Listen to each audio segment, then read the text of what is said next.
Washington Street drought and chainsaw victims replaced without the usual Koched-up fanfare after 2 warm seasons of QuincyQuarry news. Taking the Koch maladministration to well-warranted task for first failing to duly water young saplings along Washington Street in Quincy Point during a brutal drought 2 summers ago, and then last summer chainsawing both those that had died of dehydration, as well as those that miraculously managed to survive dry times, the Koch machine has quietly endeavored a replacement tree program for those run through a wood chipper.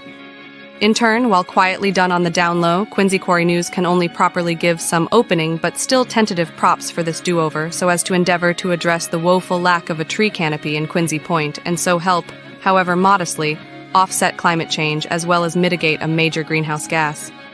For example, cuts were made in the sidewalk pavement to make for larger planter beds so that the new trees might see more stormwater runoff as well as have more ground surface for water absorption when the new trees might be irrigated. Also, larger trees are being planted. Additionally, a different mix of trees poses the potential that perhaps more appropriate tree species might be planted this time.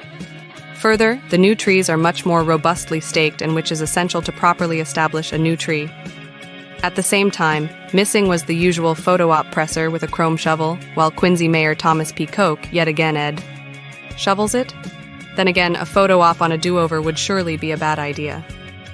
Plus, with the fall season upon us, it will not be possible to determine an initial survival rate for the new trees until next spring, as well as then subsequent assessments, to see if they can then survive a couple of summers, and so can become well-rooted.